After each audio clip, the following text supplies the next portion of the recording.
In the autumn of 1876, when the Norfolk mists clung to Wymondham's ancient stones like the breath of the unrepentant dead, there came a silence that settled deeper than winter frost. The market square, where generations had bartered grain and gossip with equal fervor, grew hushed in the manner of congregations before terrible sermons. Here, beneath the shadow of the Abbey's crumbling tower, where Kett's rebels once met their grisly end, another tragedy would carve itself into the collective memory, though this one would be spoken of only in whispers, and then, as years passed, not at all. For in this place where walls had witnessed centuries of Norfolk's stubborn endurance, two children had walked into stone and mortar, as if it were morning mist, leaving behind only the echo of their mother's keening and the carpenter's trembling hands. The truth, like so much else in these parts, would be buried beneath layers of respectability and willful blindness, festering in the dark spaces between what was seen and what was acknowledged. The dawn of October the 13th broke grey and reluctant over Wymondham, as if the very sky hesitated to illuminate what was to unfold. Martha Walton stood at her kitchen window, watching the mist roll across the common land, where her twins, Abigail and Samuel, had played since they could toddle on unsteady legs. The cottage, with its sagging thatch and walls that wept damp in winter, had sheltered 3 generations of Waltons, each leaving their mark in the worn flagstones and smoke-blackened beams. Martha's hands, raw from the washing she took in to keep bread on the table, traced the familiar grooves in the windowsill as she called the children for their morning porridge. The silence that answered her was not unusual. The twins were given to wandering, drawn as they were to the old places where Norman stones still jutted from the earth like broken teeth. Yet something in the quality of that silence, thick as curdled milk and twice as sour, made her call again with sharper urgency. Abigail and Samuel had been born on the stroke of midnight during the worst storm in living memory, when the Abbey bells rang out of tune and the midwife crossed herself more times than was seemly. They were peculiar children, even by Norfolk standards, with their pale hair that caught light strangely, and their habit of speaking in unison when they thought no one was listening. The village women, gathering at the pump with their buckets and their theories, whispered that twins born in such circumstances were marked, though whether for blessing or curse, none could say with certainty. Martha had learned to ignore such talk, as she had learned to ignore many things in her 35 years of hard living. The children were hers, strange or not, and she loved them with the fierce protectiveness of a woman who had already buried one husband and knew how quickly the world could snatch away what little happiness it allowed. This morning, however, as she stepped into the garden where the last roses hung black and rotting on their stems, that protectiveness felt suddenly, terrifyingly inadequate. The cottage garden backed onto Damgate Street, where the old Roman road still showed through the newer cobbles like bones through worn flesh. It was here that Martha found the first sign of wrongness. The gate, which she kept latched against wandering livestock, stood open and swinging gently in the morning breeze. The twins' footprints, small and precise in the damp earth, led from the garden path to the street, and then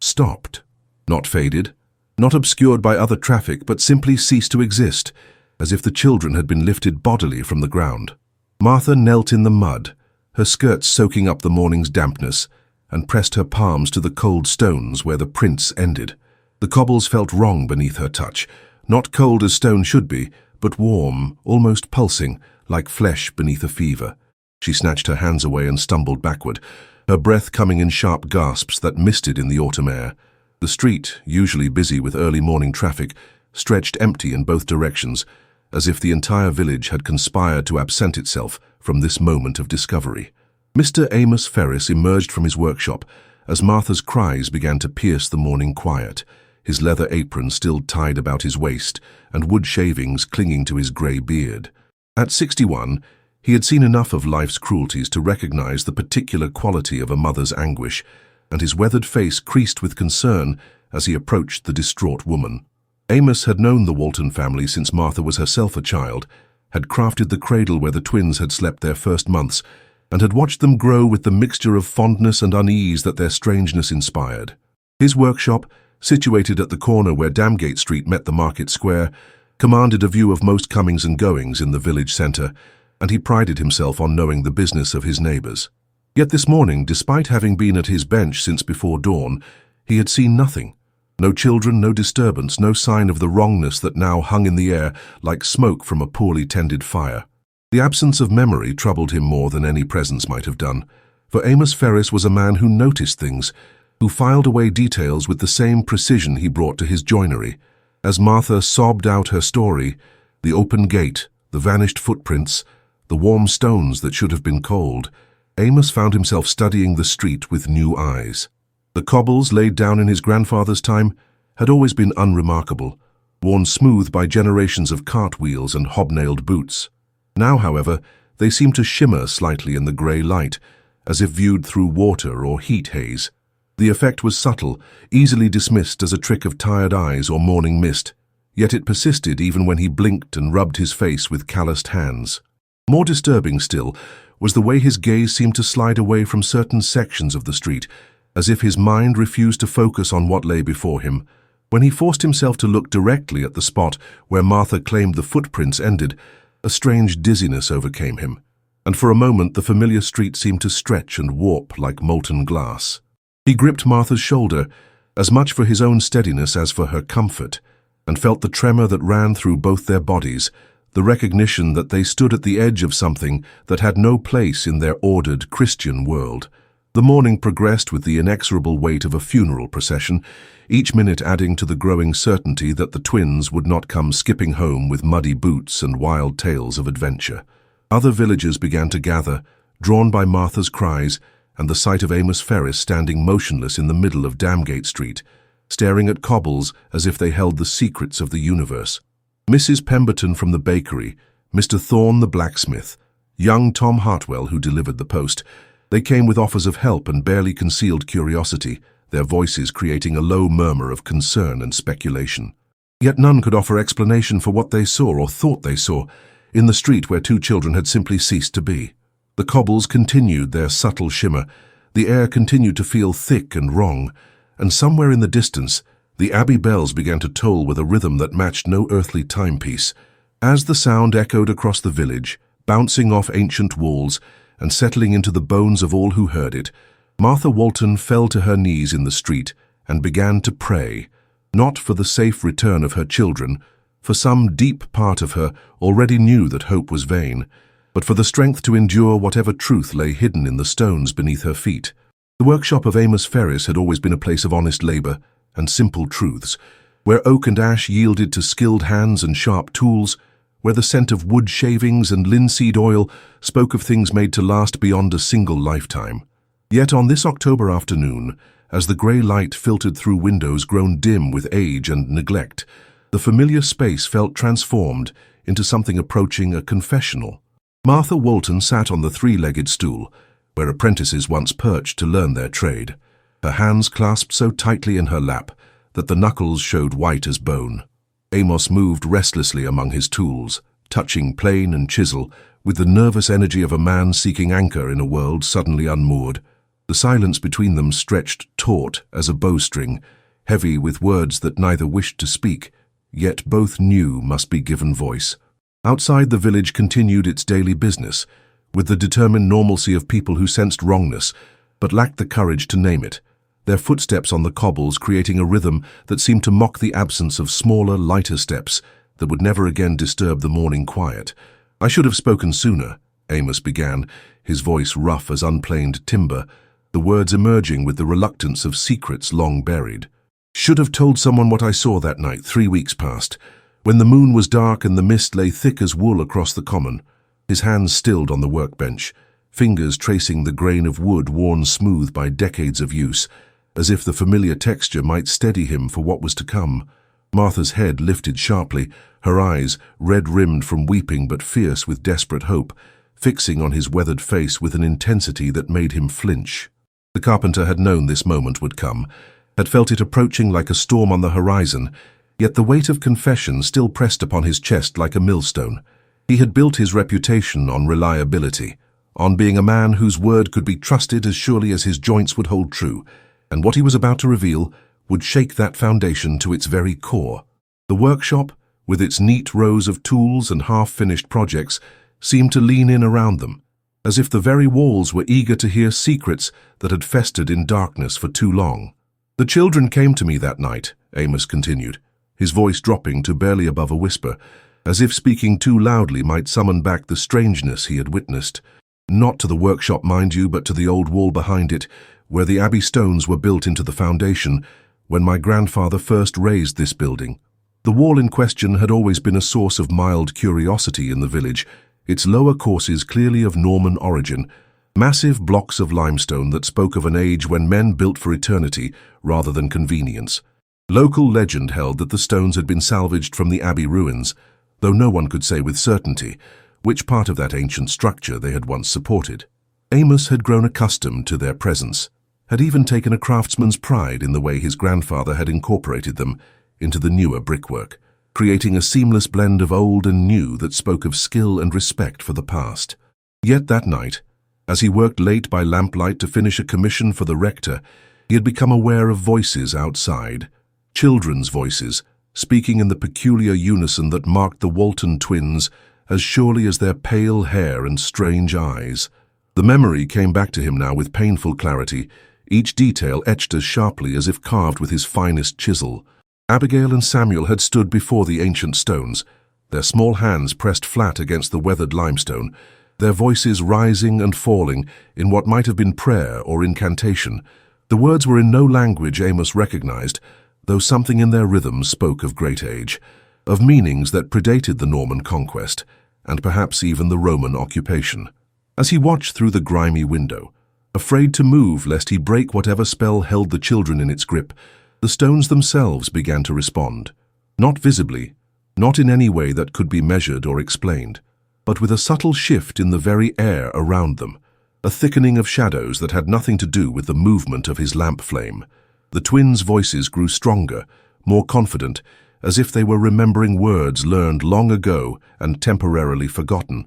Their pale hair seemed to catch and hold light that came from no earthly source, creating a nimbus around their small heads that made them appear less like children than like young saints in a medieval painting. Amos found himself unable to look away, though every instinct screamed at him to flee, to seek the safety of blessed ground and Christian company. What happened next defied every rational explanation the carpenter's practical mind could offer, yet the memory remained as clear and undeniable as the grain in seasoned oak. The stones, those massive, ancient blocks that had stood unmoved for centuries, began to shift and flow like water, their solid surfaces rippling with movement that followed no natural law. The children stepped forward without hesitation, their small forms seeming to merge with the flowing stone, as if they were returning home after a long absence. For a moment, Amos could see them within the wall itself, their pale figures visible through limestone that had become as transparent as window glass. Their faces turned toward something he could not see, their expressions filled with a joy so pure and terrible that it stopped his breath in his throat. Then the stone solidified once more, the ancient blocks resuming their familiar solidity, and the children were gone as completely as if they had never existed. The silence that followed was absolute, broken only by the distant sound of the abbey bells tolling midnight with a resonance that seemed to come from the very bones of the earth. Amos had remained at his window until dawn, watching and waiting for some sign that what he had witnessed was merely the product of an overtired mind and too much ale. But the wall remained stubbornly normal, giving no hint of the miracle or horror it had contained. "I told myself it was a dream," Amos whispered, his confession drawing to its painful close. "Told myself that old men see things that aren't there, that the lamplight and the late hour had played tricks with my eyes." Martha's face had grown pale as parchment during his recitation, her hands now pressed to her mouth, as if to hold back the scream that threatened to tear from her throat. The carpenter's workshop, once a sanctuary of honest labor, now felt charged with the weight of impossible truth, the very air seeming to thicken with implications too terrible to fully comprehend. Outside, the normal sounds of village life continued, the lowing of cattle being driven to pasture, the creak of cartwheels on cobbles, the distant laughter of children whose mothers still knew where they were. Yet these familiar sounds seemed to come from another world, a place where stones remained solid and children did not walk through walls as if they were made of morning mist. Amos reached across the space between them and took Martha's trembling hands in his own, feeling the calluses and scars that spoke of a life spent in hard labor, the same marks that decorated his own weathered palms. They sat in silence as the afternoon light faded, two ordinary people confronted with the extraordinary, their shared knowledge creating a bond that would mark them both for whatever years remained to them. The implications of Amos's confession settled over them like dust from a collapsed building, each particle of truth adding weight to a burden that threatened to crush them both. If the children had indeed passed through solid stone, if the ancient wall had opened to receive them like a mouth-swallowing willing prey, then what hope was there of recovery, of restoration, of any return to the simple certainties that had governed their lives until this moment? Martha's mind reeled with questions that had no answers, with possibilities that challenged every article of faith she had carried since childhood. Were her children dead, or had they simply passed into some realm beyond mortal understanding? Were they suffering, or had they found some strange paradise hidden within the stones? The not knowing was perhaps worse than any definitive answer could have been, for it left room for hope and despair to war within her heart, each taking turns to dominate her thoughts until she felt she might go mad from the constant battle. Amos, watching the play of emotions across her face, felt the weight of his own guilt settle more heavily upon his shoulders. He should have spoken sooner, should have raised the alarm that very night, should have done something, anything, to prevent the tragedy that his silence had allowed to unfold. Yet even as he berated himself, a deeper part of his mind whispered that there had been nothing he could have done, that the children's fate had been sealed long before that October night, written in stones older than memory and carved in letters no living man could read. The Reverend Dr. Cornelius Blackwood arrived in Wymondham on the morning train from Norwich, his black cassock billowing behind him like the wings of some great carrion bird as he strode through the village streets with the purposeful gait of a man accustomed to confronting the inexplicable. Word of the Walton children's disappearance had reached the cathedral, close through channels both official and whispered, carrying with it implications that troubled the church hierarchy more than they cared to admit publicly. Dr. Blackwood, a scholar of ecclesiastical history, and a man whose faith had been tempered in the fires of academic skepticism, had been dispatched to investigate what the bishop's carefully worded letter had termed certain irregularities of a potentially supernatural nature. The Reverend's reputation for discretion was matched only by his expertise in matters that straddled the uncomfortable boundary between Christian doctrine and older, darker traditions that the church preferred to forget. As he approached the cottage where Martha Walton waited, with the hollow-eyed patience of the bereaved, his trained eye took note of details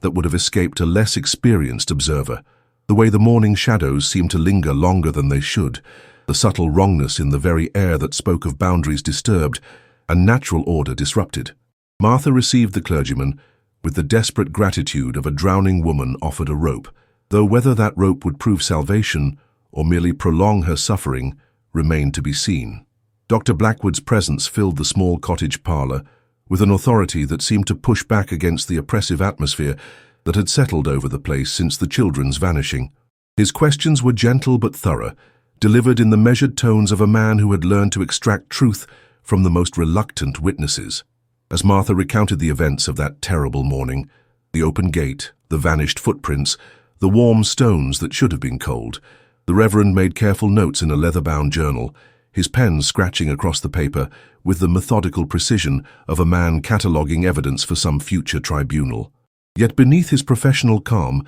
Martha sensed a deeper current of unease, a recognition that what she described fell outside the comfortable boundaries of rational explanation. When she finished her account, the silence that followed was heavy with implications neither wished to voice, thick as the autumn mist that still clung to the village streets, despite the advancing day. "I must examine the wall, Doctor," Blackwood announced, his voice carrying the weight of ecclesiastical authority, even as his eyes betrayed the uncertainty that gnawed at his scholarly composure. The journey to Amos Ferris's workshop was accomplished in silence, the Reverend's black-clad figure drawing curious glances from villagers who sensed that his presence marked an escalation in the gravity of their situation. The carpenter waited for them in his doorway, his weathered hands twisting a wood shaving into knots as he watched their approach with the nervous energy of a man who had confessed his secrets and now awaited judgment. The workshop, usually a place of honest industry and simple purpose, felt transformed by the weight of recent revelations, its familiar tools and half-finished projects taking on an ominous quality in the grey afternoon light. "Doctor." Blackwood's gaze swept over the interior, with the practiced eye of a man trained to read the signs of spiritual disturbance, noting details that spoke of disruption in the natural order, the way dust motes seemed to hang motionless in the air, the subtle wrongness in the quality of light that filtered through the grimy windows, the sense that the very walls were holding their breath in anticipation of some terrible revelation. The ancient wall that formed the workshop's rear boundary stood before them like a testament to the persistence of the past, its Norman stones bearing the weight of centuries with the stoic endurance that had once made England's abbeys the envy of Christendom. Dr. Blackwood approached the weathered limestone with the reverence due to holy relics, his scholarly mind cataloguing the subtle variations in carving and construction that spoke of different periods and purposes. These stones had once formed part of Wymondham Abbey's eastern wall, he realized, recognizing the distinctive masonry techniques that marked the work of Norman craftsmen. The abbey had been dissolved in Henry's time, its wealth seized, and its buildings left to decay. Yet these particular stones had been salvaged and incorporated into secular structures, carrying with them whatever sanctity or curse they had accumulated during their centuries of service to God. As his fingers traced the worn carvings, crosses and spirals, Latin inscriptions and symbols that predated Christianity, Dr. Blackwood felt a familiar chill that had nothing to do with the October air. These were not merely building materials repurposed for convenience. They were repositories of memory, vessels that had absorbed the prayers and fears of countless generations, and something in their ancient substance had been awakened by forces he was only beginning to understand. The examination that followed was conducted with the methodical thoroughness of a man trained in both scientific observation and theological interpretation. Dr. Blackwood's hands moving across the stone surfaces with the delicate touch of an archaeologist uncovering precious artifacts. Each block told its own story through the language of chisel marks and weathering patterns, speaking of master craftsmen who had shaped these stones with tools blessed by abbots and consecrated by centuries of prayer. Yet beneath the familiar narrative of medieval construction, the Reverend detected something else, a subtle wrongness that manifested not in any visible defect, but in the way the stones seemed to resist his touch, as if they were not quite solid, not quite present in the material world. When he pressed his palm against the section where Amos claimed to have seen the children disappear, the limestone felt warm, despite the cool air, pulsing with a rhythm that matched no earthly heartbeat. The sensation was deeply unsettling, challenging every assumption about the nature of matter and spirit that had sustained his faith through decades of study and service. As he knelt before the wall in an attitude of prayer, Dr. Blackwood found himself confronting the possibility that the children's disappearance was not merely a tragedy to be mourned, but a sign of something far more profound, a breach in the barriers that separated the world of the living from realms that Christian doctrine acknowledged but preferred to leave unexplored. The afternoon wore on with the relentless progression of a funeral service, each minute adding weight to the growing certainty that they faced something beyond the reach of conventional explanation or remedy. Dr. Blackwood's investigation had revealed traces of what he could only describe as spiritual residue,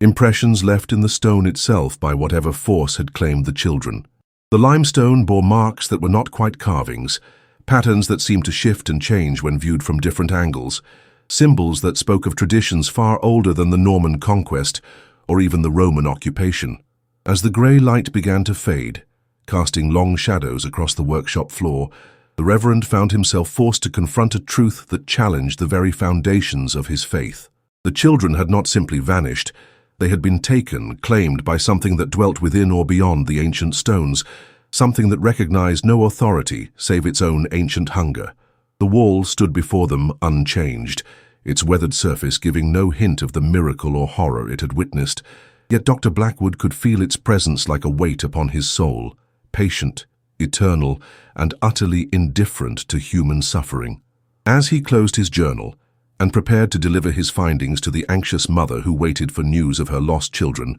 the Reverend offered a silent prayer, not for their safe return, for he feared that hope was already lost, but for the strength to bear witness to truths that no Christian should be forced to acknowledge. The village of Wymondham had always prided itself on the quiet dignity of its inhabitants, the sort of restrained English stoicism that weathered scandals and tragedies with equal measures of sympathy and discretion. Yet in the weeks following the Walton children's disappearance, That familiar reserve took on a different quality, transforming from natural reticence into something approaching willful blindness. The market square, where gossip had once flowed as freely as ale at harvest time, grew hushed whenever Martha Walton's name was mentioned, conversations dying mid-sentence, as if the very words carried some contagion that might spread to other families, other children. Mrs. Pemberton at the bakery found herself unable to meet Martha's eyes when the bereaved mother came for her weekly loaf, the transaction conducted in silence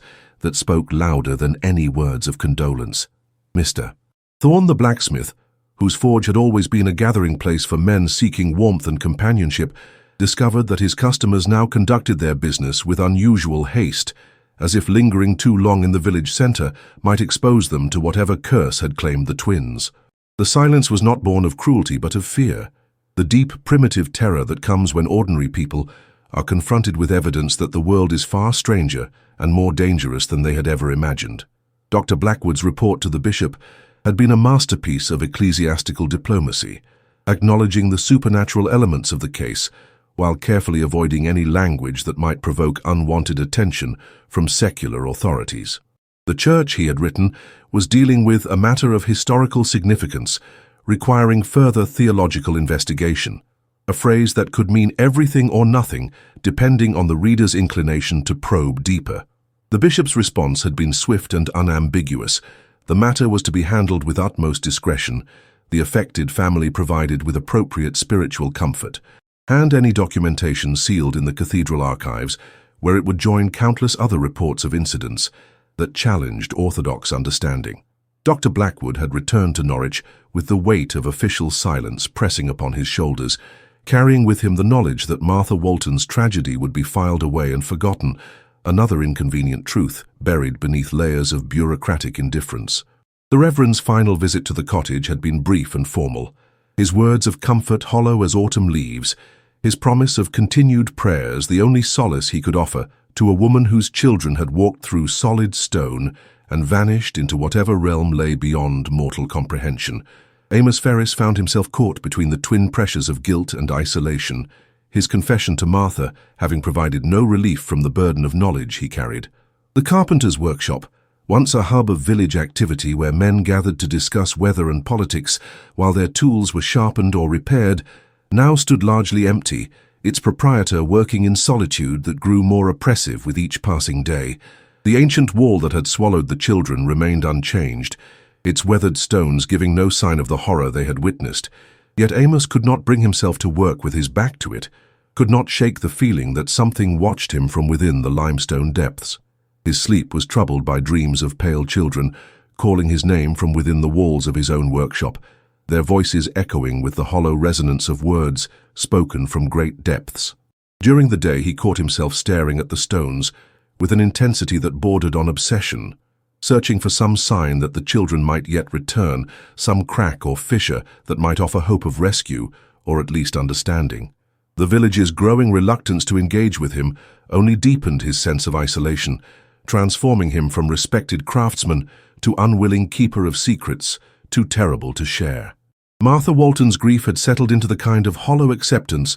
that comes when hope has been systematically stripped away by the weight of impossible circumstances. The cottage that had once echoed with the laughter and chatter of two lively children now stood silent as a tomb, its empty rooms bearing witness to the absence that defined her existence. She had taken to walking the village streets at dawn and dusk, her pale figure moving through the mist like a ghost seeking rest, her eyes scanning every wall and building for signs that her children might yet emerge from whatever realm had claimed them. The other villagers watched her passage with a mixture of pity and unease, their sympathy tempered by the superstitious fear that her tragedy might somehow be contagious, that acknowledging her loss too openly might invite similar visitations upon their own families. The isolation was perhaps the cruelest aspect of her suffering. The way her neighbors' discomfort transformed her from grieving mother into unwelcome reminder of forces that challenged their comfortable assumptions about the nature of reality. Even the rector,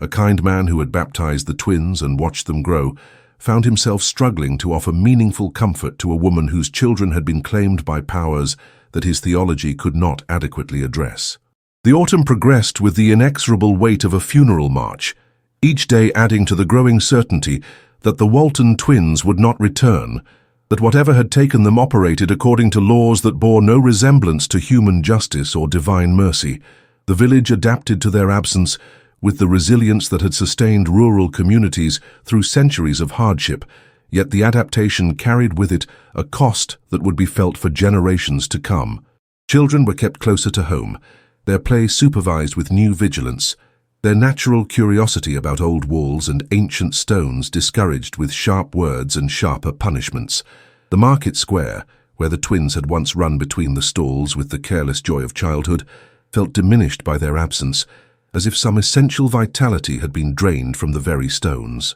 Local legends that had once been shared as harmless entertainment, tales of walls that moved and stones that remembered, were now spoken of only in whispers, if at all, their transformation from folklore to potential truth, too unsettling for comfortable repetition. The weight of collective silence pressed down upon Wymondham like a physical force, creating an atmosphere of repression that would color the village's character for decades to come, a legacy of fear disguised as respectability. As October gave way to November, and the first hard frosts began to silver the common land, the ancient wall behind Amos Ferris's workshop stood unchanged, its Norman stones bearing their secrets with the patience of geological time. The carpenter had taken to working by lamplight well into the evening hours, partly from a need to distract himself from thoughts too dark to contemplate, partly from a growing reluctance to leave the workshop unattended. As if his presence might somehow prevent further tragedies,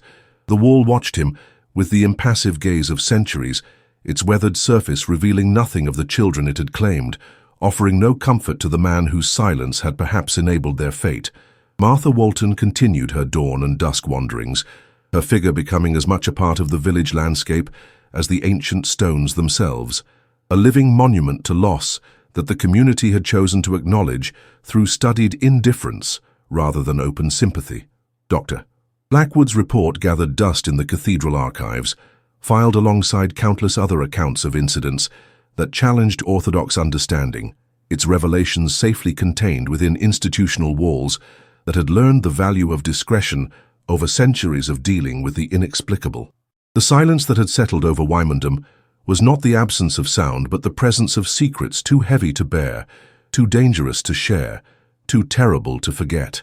A silence that would endure long after the last witness to the children's disappearance had been laid to rest in the village churchyard, their knowledge buried with them in ground that had absorbed the secrets of countless generations. The workshop of Amos Ferris stood at the village's eastern edge, where the cobbled streets surrendered to muddy lanes, and the scent of sawdust mingled with the perpetual dampness that seeped from the nearby marshlands. Here, amongst the tools that had shaped coffins and cradles in equal measure, the old carpenter had begun to speak in whispers to those who would listen, his weathered hands trembling as they traced the grain of wood that seemed to hold memories within its fibers. The walls themselves appeared to lean inward, as though the very timber conspired to contain the words that had festered in silence for too long, words that carried the weight of a decade's worth of sleepless nights and the bitter taste of complicity. In the corner, a half-finished rocking horse stood abandoned, its painted eyes staring blindly toward the window that faced the Guildhall, where two children had last been seen walking with purpose toward a wall that should have stopped them but did not. The workshop smelled of linseed oil and regret, of honest labor tainted by the knowledge that some constructions serve purposes darker than shelter or beauty. When the wind rattled the loose window panes, Ferris would pause in his work, his chisel suspended above the wood, listening for sounds that never came, the laughter of children who had trusted in the solidity of stone and mortar, only to discover that some barriers exist to be crossed rather than respected. The confession, when it finally emerged, came not in a rush of words, but in the slow, deliberate cadence of a man who had rehearsed his testimony in the dark hours before dawn, when guilt weighs heaviest upon the conscience, and the distinction between dream and memory blurs like watercolors in rain. Ferris spoke of measurements that defied logic, of spaces that existed between the stones where no spaces should be, of a commission that had come to him in the winter of 1875 from men whose names he claimed not to remember, but whose faces haunted his sleep with their cold certainty. He described the careful placement of each stone, the precise angles that created not a wall, but a doorway disguised as solid masonry, a passage that would open only for those who approached with the innocence that adults had long since forfeited. The old carpenter's voice cracked as he recounted the children's approach that October morning, how they had walked with the confidence of youth toward what appeared to be an insurmountable barrier, their small hands reaching out to touch stone that yielded like morning mist. He had watched from his window, he claimed, powerless to call out, bound by oaths that he now understood had been forged in something far darker than mere gold or silver. The twins had not hesitated, had not questioned the impossible. They had simply stepped forward into a space that should not have existed, and the wall had closed behind them like water healing after the passage of a stone.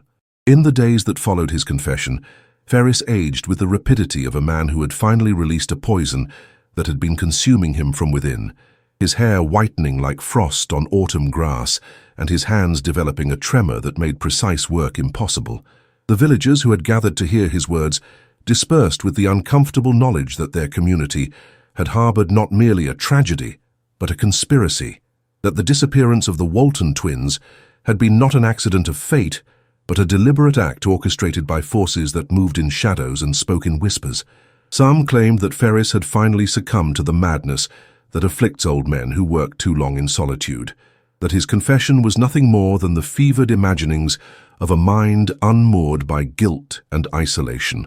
Others, however, remembered the strange visitors who had come to Wymondham in the months before the children's disappearance, men in dark coats who spoke with educated accents and carried themselves with the authority of those accustomed to having their wishes fulfilled without question. The carpenter's workshop became a place of pilgrimage for those seeking answers, though Ferris himself grew increasingly reluctant to elaborate upon his initial confession, his eyes taking on the haunted quality of a man who had glimpsed something that human understanding was never meant to encompass. When pressed for details about the men who had commissioned his work, he would only shake his head and mutter about contracts written in languages that predated Latin, about payment rendered in coins that bore no earthly mint marks. The physical evidence of Ferris's claims proved as elusive as morning mist, but when investigators examined the Guildhall wall with instruments and careful measurement, they found nothing but solid stone and mortar, each block fitted with the precision that spoke of honest craftsmanship and conventional construction techniques. Yet those who had witnessed the carpenter's confession noted that he possessed knowledge of the wall's construction that seemed impossible for a man who claimed to have built it under supernatural compulsion. Details about the placement of specific stones and the composition of the mortar that suggested an intimate familiarity with every aspect of the structure. The contradiction between his claimed ignorance of his employers and his detailed knowledge of their requirements created a puzzle that defied easy resolution, like a lock for which the key had been deliberately destroyed. Some suggested that Ferris had been chosen precisely because his reputation for honesty and skill would deflect suspicion from any irregularities in the wall's construction, that his very integrity had made him the perfect unwitting accomplice to a crime that transcended conventional understanding. The carpenter himself seemed to age with each retelling of his story, as though the act of confession had opened a wound that would not heal,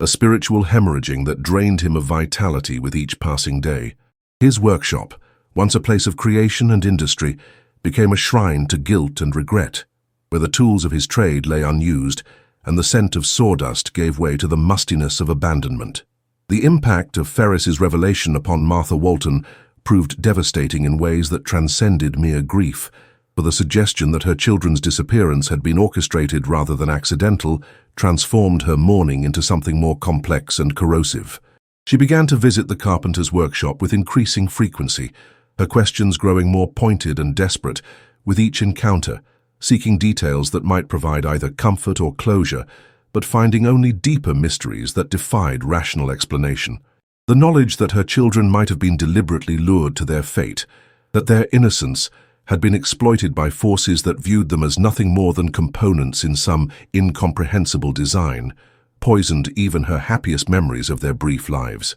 Martha's appearance began to mirror that of the carpenter himself, her face taking on the gaunt quality of someone who had glimpsed the true nature of evil and found it more terrible than any nightmare her imagination could have conjured. The villagers watched her transformation with a mixture of pity and unease, recognizing in her deterioration a reflection of their own growing awareness that Wymondham harbored secrets that challenged the very foundations of their understanding of the world. Her daily walks to the Guildhall became a ritual of torment, as she stood before the wall that had claimed her children and searched for signs of the impossible doorway that Ferris claimed to have constructed, her fingers tracing the mortar lines with the desperate hope of finding some crack in reality that might allow her to follow where Abigail and Samuel had gone. The autumn of 1886 brought with it a change in the very atmosphere of Wymondham, as though the village itself had finally acknowledged the weight of the secrets it had carried for a decade, the air growing thick with unspoken truths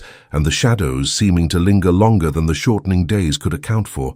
Amos Ferris was found dead in his workshop on a morning when the first frost painted the windows with crystalline patterns that resembled ancient script, his body positioned as though he had been working at his bench when death claimed him, though no project lay before him and his tools remained untouched by recent use. The official cause of death was listed as heart failure, a conclusion that satisfied the authorities but left the villagers with questions that multiplied like shadows at twilight. For the carpenter's face bore an expression of such profound peace that it seemed impossible he had died in anything resembling natural circumstances. Martha Walton attended his funeral with a composure that unnerved those who had witnessed her decade-long descent into obsession and despair, standing beside the grave with the stillness of someone who had finally found the answers she had been seeking, though she shared none of her newfound knowledge with those who gathered to mourn the old craftsman. The workshop was sealed by order of the local magistrate, though whether this action was taken to preserve evidence or to prevent further investigation remained a matter of speculation among those who had grown accustomed to finding official explanations inadequate to the mysteries that plagued their community. The transformation of Martha Walton from grieving mother to something approaching a mystic began in the winter months following Ferris's death, when the village observed her establishing a routine that defied both weather and reason. Her daily vigils at the Guildhall wall extending from dawn until well past sunset, regardless of rain or snow. She had taken to carrying a leather satchel filled with items whose significance remained known only to herself, fragments of stone that she claimed to have found displaced from the wall's surface, pressed flowers that had grown in the shadow of the building, and sheets of paper covered with diagrams and calculations that resembled architectural drawings but followed no conventional principles of construction or design. The villagers who encountered her during these extended watches noted that she had begun to speak to the wall itself, her voice carrying the cadence of prayer but employing words that belonged to no recognizable liturgy, syllables that seemed to hang in the air longer than natural acoustics should have allowed. Her appearance had taken on an ethereal quality that spoke of someone who had moved beyond ordinary grief into territories that bordered on the supernatural, her eyes holding a light that suggested she perceived dimensions of reality that remained hidden from those around her. The wall itself seemed to respond to her presence, though whether this response existed in objective reality or merely in the perception of observers who had grown sensitized to the impossible remained a matter of debate among those brave enough to discuss such things openly. The contents of Martha's satchel, when glimpsed by those who managed to approach close enough during her vigils, revealed a collection that defied easy categorization,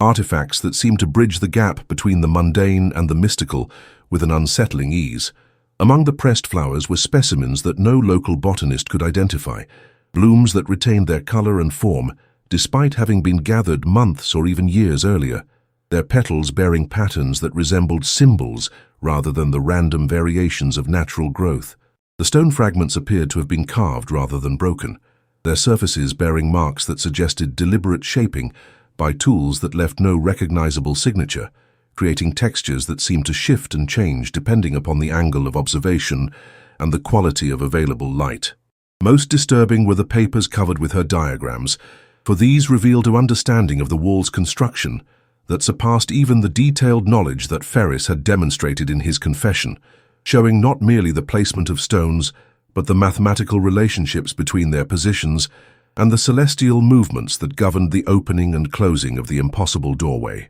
Martha's handwriting had evolved during her years of obsession, the careful script of an educated woman, giving way to flowing characters that resembled ancient alphabets more than modern English, as though her prolonged communion with forces beyond ordinary understanding had begun to alter the very manner in which she processed and recorded information. The revelation of Martha's true purpose came not through any dramatic confession, but through the gradual accumulation of evidence that painted a picture of preparation rather than mere mourning, suggesting that her decade-long vigil had been directed toward a specific goal rather than the aimless wandering of a grief-stricken mind. Local merchants reported that she had been purchasing supplies that seemed oddly specific for someone living in apparent poverty: candles made from particular types of wax, herbs that grew only in distant counties, and books written in languages that the booksellers could not identify, but which commanded prices that suggested their rarity and value. The pattern of her purchases, when examined in retrospect, revealed a methodical approach to acquiring materials that would be necessary for rituals or ceremonies of considerable complexity, preparations that required not only financial resources, but knowledge of esoteric practices that few possessed outside of academic or occult circles. Her cottage, which had remained shuttered and apparently abandoned since the children's disappearance, showed signs of recent habitation when examined by concerned neighbors, though the nature of this habitation defied conventional understanding of domestic life. The rooms had been cleared of furniture and personal belongings, their walls covered with charts and diagrams that mapped not only the physical structure of the Guildhall, but the temporal patterns that governed the wall's supernatural properties, creating a space that resembled an observatory or laboratory more than a home. The night of the winter solstice brought with it a convergence of circumstances that seemed to fulfill the preparations that Martha had been making throughout the years of her apparent madness, as though her grief had been transformed into a form of knowledge that transcended ordinary human understanding of loss and recovery. The villagers who witnessed the events of that night would later struggle to provide coherent accounts of what they had observed, their testimonies fragmented by the limitations of language when applied to experiences that challenged the very foundations of rational thought. Martha appeared at the Guildhall wall as the last light faded from the western sky, her movements displaying a purpose and certainty that contrasted sharply with the aimless wandering that had characterized her previous vigils. Her hands working with practiced efficiency to arrange the contents of her satchel in patterns that seemed to activate dormant properties within the ancient stones. The wall itself began to exhibit phenomena that defied physical explanation, a subtle luminescence that emanated from within the mortar rather than reflecting external light sources, and a vibration that could be felt through the ground rather than heard through the air, as though the entire structure had become a tuning fork resonating with frequencies that existed beyond the normal range of human perception. Those who observed from a distance reported that Martha's voice could be heard clearly, despite the considerable space that separated them from her position, her words carrying with a clarity that suggested supernatural amplification rather than mere projection of sound. The moment of transformation, when it came, occurred with a suddenness that left witnesses questioning whether they had truly seen what their eyes reported, or whether the intensity of their expectation had created a shared hallucination that felt more real than reality itself. The wall, which had stood solid and impenetrable for a decade, began to exhibit the same impossible permeability that had allowed the Walton twins to pass through its surface, the stones seeming to soften and part like curtains drawn aside to reveal a space that existed in defiance of architectural logic. Martha stepped forward without hesitation, her movements displaying the confidence of someone who had spent years preparing for this precise moment, her figure becoming indistinct as she approached the threshold between the possible and the impossible. The witnesses reported that she paused at the moment of crossing, turning back to face the village that had been her home and prison for 35 years, her expression conveying not triumph, but a profound sadness that encompassed not only her own loss, but the collective failure of her community to protect the innocent from forces that moved in shadows and spoke in whispers. Her final words, carried clearly across the distance that separated her from those who watched, were simple and devastating in their finality. "I go to bring them home." The wall closed behind her, with the same seamless efficiency that had concealed the children's passage, leaving no trace of the opening that had briefly connected Wymondham to realms that existed beyond the boundaries of ordinary experience. The aftermath of Martha's disappearance created a crisis of understanding within Wymondham that extended far beyond the loss of another member of the community, for her deliberate passage through the impossible wall had transformed the children's fate from tragedy to mystery and elevated the village's burden from grief to cosmic responsibility. The authorities who arrived to investigate found no evidence of supernatural phenomena, their instruments detecting nothing unusual about the wall's construction or composition, yet the testimony of multiple witnesses created a record that could not be easily dismissed or explained through conventional means. The cottage that Martha had transformed into a center of esoteric research was sealed and its contents catalogued, though the officials who performed this task reported that many of the documents and artifacts defied classification according to any known system of knowledge, their very existence challenging assumptions about the boundaries between science and superstition. The villagers found themselves divided between those who sought to forget the events they had witnessed and those who felt compelled to preserve the memory of what had occurred, creating a tension that would define the community's character for generations to come. The wall itself became a site of pilgrimage for those seeking answers to questions that conventional religion and science seemed unable to address, though whether these seekers found what they were looking for remained a matter of speculation among those who observed their comings and goings with a mixture of curiosity and unease. In the months that followed Martha Walton's passage through the impossible wall, Wymondham found itself under a form of observation that was both subtle and pervasive, as though the events that had unfolded at the Guildhall had attracted the attention of forces that preferred to operate from the shadows rather than in the harsh light of public scrutiny. The watchers came in various guises, scholars claiming to research local folklore, government officials conducting surveys that seemed oddly specific in their focus, and travelers who lingered longer than their stated business would seem to require,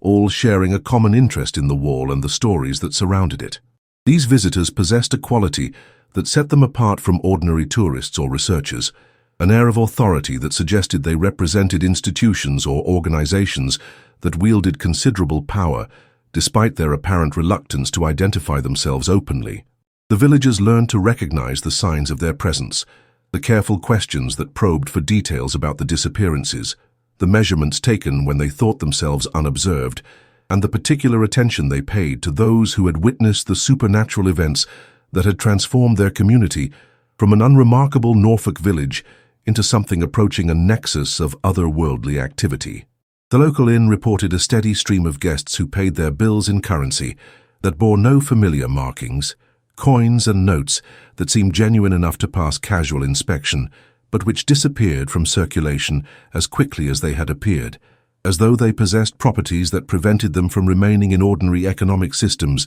for extended periods. The nature of the surveillance became more apparent as the seasons progressed, revealing a level of organization and resources that suggested the involvement of entities far more powerful than academic institutions or government departments, forces that operated according to principles that transcended national boundaries and conventional authority structures. The villagers began to notice that their mail was being delayed and sometimes failed to arrive at all. The telephone conversations were interrupted by strange clicking sounds and voices that spoke in languages that no local resident could identify,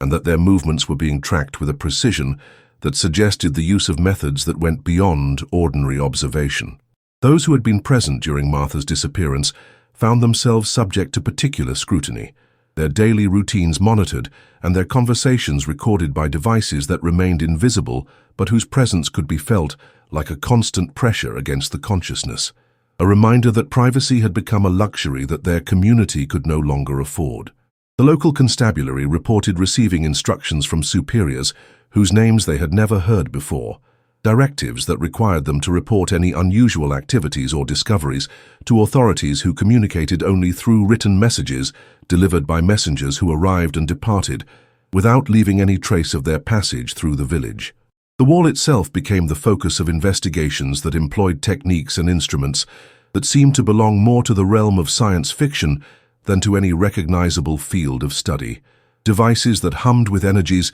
that made the air itself feel thick and oppressive, and which left behind residues that caused the grass to grow in unnatural patterns and the local birds to avoid the area entirely. The investigators worked primarily during the hours of darkness, their activities illuminated by lights that cast no shadows and which seemed to bend and curve in ways that defied the normal behavior of electromagnetic radiation, creating an atmosphere of unreality that made even the most skeptical observers question the nature of the forces they were witnessing. The measurements they took appeared to confirm the existence of spatial anomalies that conventional physics could not explain, distortions in the fabric of reality that suggested the wall served as more than a mere barrier between the mundane and the supernatural. It was a gateway that connected Wymondham to realms that existed according to different laws and principles than those that governed ordinary experience. The data they collected was transmitted to destinations unknown through communication methods that left no trace in the electromagnetic spectrum, suggesting the use of technologies that had been developed in secret laboratories by organizations that possessed resources and knowledge far beyond anything available to conventional science or government agencies. The psychological impact of this constant observation upon the villagers proved as corrosive as any physical threat, creating an atmosphere of paranoia and suspicion that poisoned relationships that had endured for generations and transformed neighbors into potential informants or enemies. The knowledge that their every word and action was being recorded and analyzed by forces whose motives remained opaque created a form of mental imprisonment that was perhaps more effective than any physical constraint, for it turned the village itself into a prison whose walls were invisible, but whose presence could be felt in every moment of daily life. Children learned to speak in whispers and to avoid playing near the Guildhall, their natural exuberance dampened by an awareness that they were being watched by eyes that held no warmth or compassion, only the cold calculation of entities that viewed human beings as subjects for study, rather than individuals deserving of respect and privacy. The elderly residents, who had lived through wars and economic hardships that had tested their resilience in ways they thought they understood, found themselves facing a form of adversity that challenged not only their physical security, but their fundamental understanding of the world they inhabited, forcing them to confront the possibility that the reality they had taken for granted was merely a thin veneer covering depths of strangeness that human consciousness was never meant to explore. The resistance that eventually emerged among the villagers took forms that were as subtle and indirect as the surveillance they opposed, a campaign of non-cooperation that relied upon the deep knowledge of local customs and geography that the Watchers, for all their technological sophistication, could not easily acquire or counter. The residents developed codes and signals that allowed them to communicate information about the movements and activities of their observers, creating a network of intelligence that operated according to principles that predated electronic communication by centuries, and which proved remarkably effective at evading detection by even the most advanced monitoring systems. They began to alter their routines in ways that appeared random, but which followed patterns that only they understood, creating a form of collective behavior that frustrated the attempts of their watchers to predict and control their actions while maintaining the appearance of normal village life. The local businesses learned to identify the watchers by subtle signs that had nothing to do with their appearance or stated purposes, the way they held their money, the questions they asked about local history, and the particular interest they showed in events and locations that had no apparent connection to their official reasons for being in Wymondham. This knowledge allowed the villagers to provide their unwelcome guests with information that was technically accurate,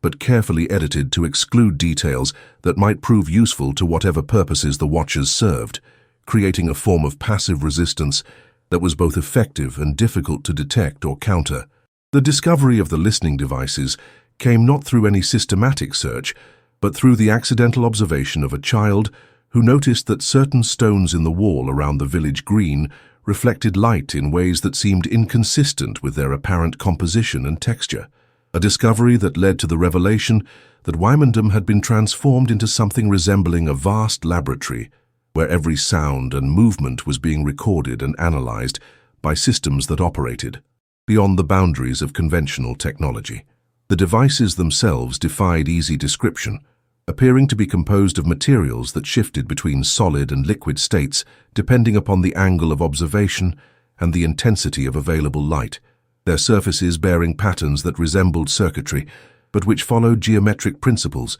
that seemed to belong to a form of mathematics that human science had not yet discovered. The villagers' attempts to remove or disable these devices proved futile, for they seemed to possess the ability to repair themselves when damaged and to relocate when their positions were compromised, suggesting that they were not merely passive recording instruments, but active entities that possessed a form of intelligence that allowed them to adapt to changing circumstances and to counter the efforts of those who sought to evade their surveillance. The realization that their community had become a testing ground for technologies that transcended human understanding created a sense of violation that went beyond mere invasion of privacy, for it suggested that they had been selected not for any actions they had taken, but for their proximity to forces and events that existed beyond their control or comprehension. The winter of 1887 brought with it a silence that seemed to emanate from the very stones of Wymondham, as though the village itself had finally exhausted its capacity for harboring secrets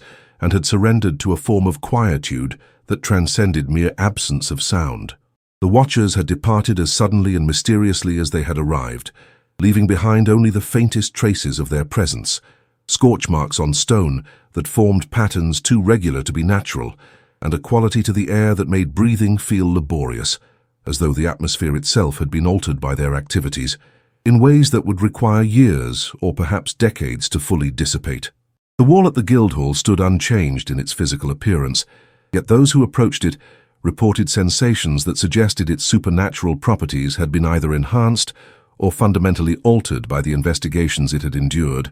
creating a barrier that seemed more impermeable than ever, while simultaneously radiating an energy that spoke of doorways that remained perpetually on the verge of opening. The villagers found themselves living in the aftermath of events that had transformed their understanding of reality without providing them with the tools necessary to process or integrate these revelations into their daily lives, creating a form of collective trauma that manifested in ways both subtle and profound. Children born after the disappearances grew up in an atmosphere of unspoken dread that they absorbed without understanding its source, their play taking on qualities that reflected the supernatural tensions that permeated their environment, while the adults who had witnessed the impossible struggled to maintain the pretense of normalcy in a world that had revealed itself to be far stranger and more dangerous than they had ever imagined. The records that survived from this period, preserved in archives that few scholars have ever accessed, and fewer still have been permitted to study,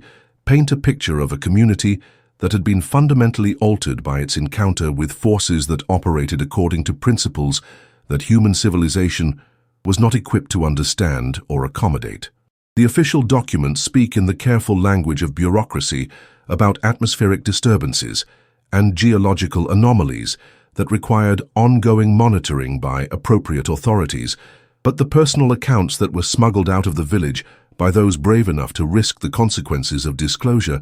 tell a different story entirely. These testimonies describe a place where the boundary between the natural and supernatural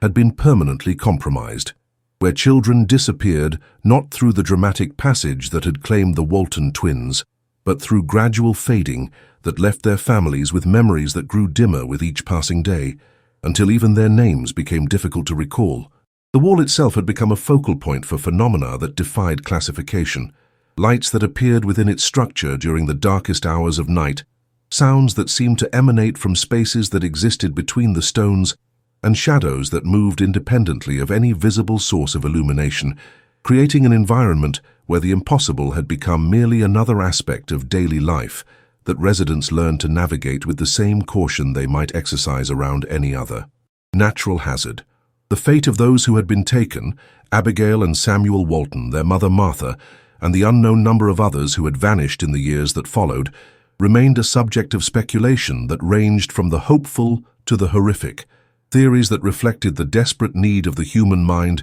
to impose meaning upon events that transcended rational explanation. Some believed that they had been transported to a realm that existed parallel to the ordinary world, a place where they continued to live according to different laws and principles, but from which return remained possible under circumstances that had yet to be discovered or understood. Others suggested that they had been absorbed into the wall itself, becoming part of the supernatural mechanism that governed its impossible properties, their consciousness preserved but transformed in ways that made communication with the living world difficult or impossible. The most disturbing theories proposed that the disappearances were part of a larger pattern that extended far beyond Wymondham, that the village had been selected as a testing ground for forces that viewed human beings as raw material for experiments that served purposes too alien for terrestrial minds to comprehend. The evidence that supported these various interpretations remained fragmentary and ambiguous, consisting primarily of phenomena that could be observed but not measured, experienced but not replicated, creating a body of knowledge that existed at the intersection of science and faith, reason and madness. The transformation of Wymondham from a place of residence to a site of pilgrimage occurred gradually over the decades that followed, as word of the supernatural events spread through networks of individuals and organizations that specialized in the investigation of phenomena that conventional science preferred to ignore or dismiss. The visitors who came seeking answers or experiences brought with them their own theories and expectations, creating a form of cultural contamination that made it increasingly difficult to distinguish between authentic supernatural activity and the psychological effects of suggestion and expectation upon minds that had been primed to perceive the impossible. The wall became the center of rituals and ceremonies that drew upon traditions from around the world, practitioners of various esoteric disciplines attempting to replicate the conditions that had allowed Martha Walton to achieve her final reunion with her lost children, though none succeeded in producing results that could be verified by independent observation. The village itself began to change in response to this influx of seekers and researchers, its economy becoming dependent upon the tourism that the supernatural reputation generated, while its character was gradually eroded by the commercialization of tragedy and mystery. The residents who remained found themselves living in a place that bore their community's name, but which had been transformed into something that served the needs and fantasies of outsiders rather than the simple desire for peace and normalcy that had once defined their aspirations. The final entry in the official records, dated December 31st, 1899, consists of a single line written in a hand that trembles with either age or fear. "The wall remembers what we have chosen to forget." This cryptic statement, attributed to no specific author and accompanied by no explanatory context, serves as an epitaph for a community that had been consumed by forces that it had neither summoned nor understood. A reminder that some mysteries are not meant to be solved, but merely endured by those unfortunate enough to encounter them. The building that housed these records was destroyed by fire in the spring of 1900, an incident that the authorities attributed to faulty wiring, but which local residents understood as the final act in a drama that had been playing out for more than 2 decades, the elimination of evidence that might have allowed future generations to understand the true nature of what had occurred in their quiet Norfolk village. The wall itself survived this purge, as it had survived all previous attempts to alter or destroy it, standing as a monument to the persistence of the impossible in a world that preferred to believe in the absolute authority of natural law and rational explanation. Those who visit Wymondham today will find a place that appears unremarkable in every respect, a village that has been carefully restored to an appearance of normalcy that conceals the scars left by its encounter with forces that exist beyond the boundaries of human understanding, a facade of tranquility that masks depths of strangeness that continue to influence the lives of those who call it home. The legacy of the Walton twins and their mother extends far beyond the boundaries of the village where their story unfolded, serving as a reminder that the world contains mysteries that resist solution and forces that operate according to principles that human civilization has not yet learned to recognize or accommodate. The wall that claimed them stands as a testament to the fragility of the barriers that separate the known from the unknown, the natural from the supernatural, the possible from the impossible, a structure that appears solid and permanent, but which conceals within its stones the potential for transformations that could reshape reality itself. The silence that now surrounds Wymondham is not the peace of resolution, but the quiet of a community that has learned to live with secrets too dangerous to speak aloud, a place where the past continues to exert its influence upon the present in ways that remain invisible to casual observation, but which shape every aspect of daily life for those who possess the knowledge to perceive them. In the end, the disappearance of the Walton twins serves not as a mystery to be solved, but as a warning about the dangers that await those who venture too close to the boundaries that separate the world we know from the realms that exist beyond human understanding. A cautionary tale that reminds us that some doors once opened can never be closed again, and some knowledge once gained can never be forgotten or forgiven.